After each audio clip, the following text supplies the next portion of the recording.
Bonsoir tout le monde. Alors ici, ce sera une vidéo un petit peu spéciale et très importante pour moi parce que c'est une théorie à laquelle je réfléchis depuis longtemps.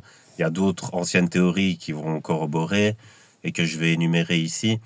Euh, je vais parler du management, mais je vais pas en parler de manière économique. C'est ça qui va être spécial parce que d'habitude, c'est des chiffres, etc. Ou, euh, ou simplement de la gestion ponctuelle. Là, je vais plus parler du sens de la vie, donc ce sera plus spirituel. Alors, tout le monde s'est déjà posé ce genre de questions s'il s'est retrouvé un peu seul ou quoi. C'est pourquoi sommes-nous ici? Pourquoi les animaux sont comme ils sont? Pourquoi nous on est comme on est? Pourquoi on est différent? Pourquoi on a des points communs? Pourquoi on est sur la Terre? Pourquoi pas sur une autre planète? Pourquoi ceci? Pourquoi cela? Mais surtout, la grande question existentielle, c'est la vie a-t-elle un sens? Ce sens est-il donné par un créateur? Ou alors, pour les plus extrêmes des athées, c'est rien est né de rien pour aller vers rien, l'air de rien, et ça ne mène à rien de rien, tu vois. Voilà. Donc, moi, perso, pour moi, ça n'a pas trop de sens. Donc, qu'on sache pas définir parce qu'on est trop ignorant dans notre position, ça, c'est une autre chose. Ça va plus rejoindre l'agnosticisme. Mais affirmer ça, ça paraît bizarre quand même, comme position, si on réfléchit un peu. Alors, donc, bah, moi, j'ai essayé de réfléchir à cette question, hein, et je me dis, en fait, le sens, pour moi, c'est l'apprentissage, tu vois, en vrai. Parce que, mais pour ça, il faut croire en d'autres choses, et je vais les expliquer maintenant. En fait, dans le bouddhisme, ils croient en la réincarnation. Mais eux, ils croient pas que tu te réincarnes pour arriver à un assez grand niveau d'apprentissage, pour mériter le paradis, tu vois, comme les religieux. Les religieux, ils croient qu'il y a un Dieu unique, qui est le Père, ou le Père et la Mère en même temps, c'est-à-dire l'être le plus suprême, qui est au-dessus de tout, et que ceux qui arrivent à aller au paradis deviennent des anges, sous son couvert, tu vois. Les bouddhistes, ils pensent pas de manière unifiée comme ça, tu vois, parce que l'être suprême serait l'être le plus unifié. En fait, les bouddhistes, ils pensent qu'on se réincarne pour soi-même devenir un dieu, tu vois. Et ça, c'est une hypothèse très intéressante, tu vois. En fait, c'est comme si tu as une personne qui avait fait un parcours, et puis elle a fini son parcours, et en fait, elle doit parrainer quelqu'un qui vient de débuter son parcours. Tu vois, en fait, le Dieu qui nous aurait fait, entre guillemets, serait un peu notre parrain, quoi, si tu veux. Ce serait un peu ça l'hypothèse, tu vois. Et alors, en fait, toi, après, tu dois apprendre au fil de ta vie et au fil des autres vies, si on croit en la réincarnation, jusqu'à ce que tu aies atteint le savoir qui est nécessaire pour toi-même devenir le gestionnaire de ton monde. Tu vois, ce serait quelque chose comme ça. Et donc, c'est une hypothèse intéressante parce que là, ça donne vraiment du sens à tout ce qui se passe. Sinon, si on retire ça, pour moi, ben, c'est quoi le sens? Tu viens, tu nais, tu souffres, tu as du plaisir, et puis après, tu meurs. Et puis après, ça a servi à rien. Tu vois, c'est comme une histoire qui vogue dans le néant comme ça. Tu vois, pour tout le monde, hein, ce serait comme ça. Donc, tu vois, ça n'a pas de logique. Ça ne rejoint pas la logique mathématique quand même. D'ailleurs, dans le film Little Buddha, Bouddha, il va avoir cette avancée comme ça, petit à petit. Et en fait, le sens de l'existence du diable, parce que ça aussi, ça intervient, c'est la phrase qui dit celui qui refuse d'apprendre par la sagesse apprendra par la souffrance. Ça veut dire, on te laisse le libre arbitre parce que c'est ton libre arbitre qui te permet de progresser. Parce que si on te donnait tout fait, bah alors quel progrès tu aurais fait pour atteindre l'endroit qu'il faut? On te l'aurait simplement donné. Donc tu es incapable toi-même de créer le processus, tu vois, si tu devais le recréer.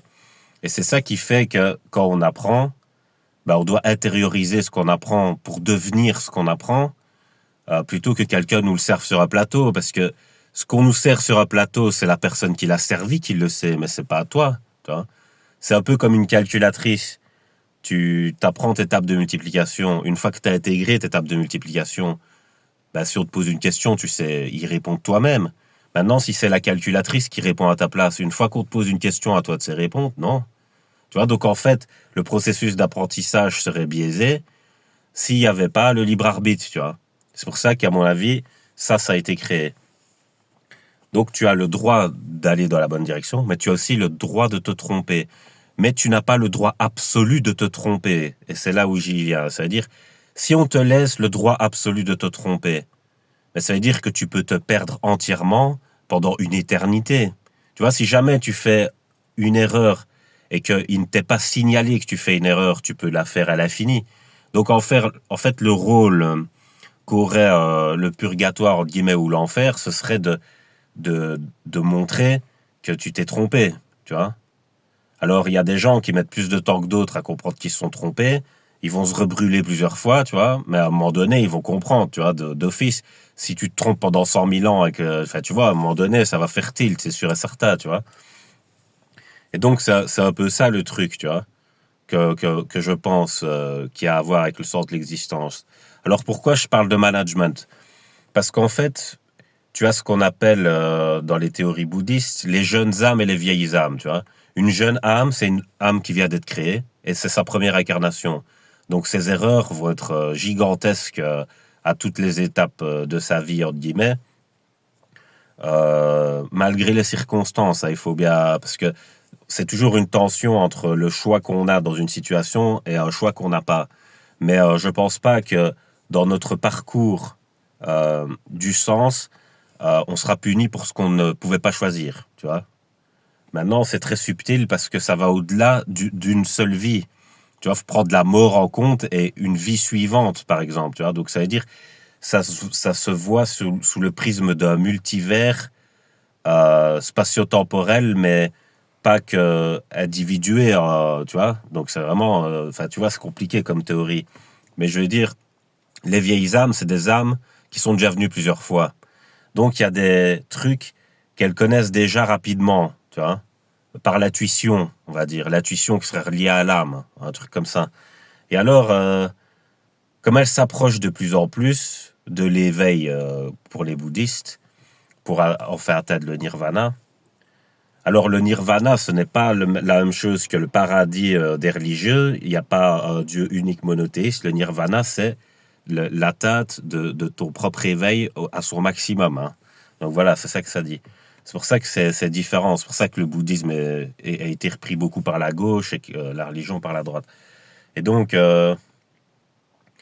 parce que tu vois, t'as un peu Spinoza qui vient mettre un peu d'ordre entre cette vision de soit l'unicité, soit de l'atomisation individuelle. Spinoza, il vient dire, en fait, en gros, c'est un puzzle. Tu vois, chaque pièce a son importance, mais il faut que chaque pièce soit unifiée pour que tu aies la finition. Voilà, Spinoza, c'était un peu sa vision. Et donc, voilà, moi, c'est ce que je pense. Et dans le management, c'est là où j'y viens vraiment, parce que dans le management, il y a un truc qui est important, c'est qu'on doit chaque fois être à la hauteur du management qu'on fait. Et c'est à partir du moment où il y a des dérapages, des dérives, qu'il y a des catastrophes. C'est-à-dire, on sait bien dans la hiérarchie que quand tu atteins ton plafond, si tu vas au-dessus, tu deviens incompétent et ça devient destructif. Et c'est là où, entre guillemets, l'enfer viendrait, c'est quand tu as un excès d'ambition par rapport à ta compétence, tu vois. Et alors là, à ce moment-là, c'est les punitions qui tombent, tu vois. Un peu comme les plaies d'Égypte, entre guillemets. Et donc, c'est ça en fait. Il faut faire palier par palier et il faut rester chaque fois à la hauteur du palier où on a réussi à arriver, tu vois, dans le management. Et voilà. Et plus tu t'améliores, et plus bah, tu deviens meilleur dans le sens de ton apprentissage. Tu vois. Voilà, c'est une théorie. Maintenant, il y en a, ils vont dire, bah oui, mais enfin, on n'est pas avec les mêmes cartes et tout ça. Oui, mais le truc, c'est que regarde, peu importe au final, si cette théorie est comme ça. Parce que ça veut dire que on prend en compte l'individualité, donc ça veut dire, bah oui, il y en a, il va peut-être plus vite que toi. Tu vois, il est peut-être déjà presque arrivé. mais il a fait le chemin qu'il a fallu, que toi tu vas devoir faire, et au final, ça change rien.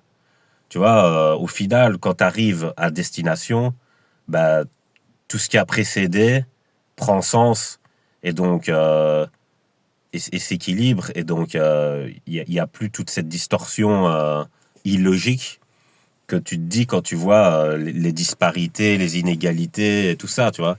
Imaginons une personne décide de refaire la même erreur plusieurs fois. Voilà. Elle fait une fois l'erreur, deux fois, trois fois, quatre fois, 10 000 fois. Imagine plusieurs existences la même erreur. Ben, ok, elle a fait 10 000 fois l'erreur. Mais ce qui compte, c'est qu'à un moment, elle la fera plus. Tu vois, donc le temps, il disparaît dans ce genre de truc, tu vois. Parce qu'à un moment, elle la fera plus, donc elle passera à l'étape suivante. Maintenant, tu as une personne, elle fait, je sais pas, 10 fois l'erreur, puis boum, elle passe direct au niveau suivant, tu vois, un peu comme dans un jeu vidéo. Tu as une personne, elle galère, elle recommence le même niveau 50 fois, puis tu as une personne, elle a passé le niveau d'un coup. Mais oui, mais ce qui compte, comme c'est la destination, tout ça, ça va s'annuler, tu vois. Ce qui compte, c'est au final d'avoir appris ce qu'il y avait à apprendre pour arriver là où il fallait arriver, tu vois. Et le temps, c'est une illusion, en fait. C'est ça qui paraît fou si on théorise ça comme ça. Maintenant, c'est une hypothèse complète parce que là, vraiment, scientifiquement parlant, on n'a rien de tangible, tu vois. Donc, c'est une hypothèse, ça peut pas aller plus loin que ça, tu vois. Les gens, ils ont le droit de croire autre chose, tu vois. Euh, mais bon, c'est une hypothèse que moi, je formule et qui peut être intéressante pour des gens. Donc, voilà, je voulais vous la partager. Euh, N'hésitez pas à me dire ce que vous en pensez. Et aussi, bah, peut-être d'avoir des arguments, parce que, tu vois, moi j'aime bien avoir des arguments qui contrent et qui me forcent à réfléchir pour justement pousser plus loin ma réflexion et améliorer ou solidifier des théories que j'essaye d'explorer, tu vois. Parce que si j'ai pas de contradiction, bah moi je reste sur place aussi, tu vois. Donc ça te challenge pas de qu'on te dise oui, oui, oui, c'est pas mal, puis voilà, mais ça te challenge plus quand quelqu'un vient et t'explique un truc qui est vraiment cohérent et solide. Et là, tu dois te dire, putain, je dois passer un palier pour pouvoir comprendre là le truc, tu vois. Voilà, je vais vous laisser sur ça. Je vais pas faire 150 ans de vidéo. Passez une bonne soirée.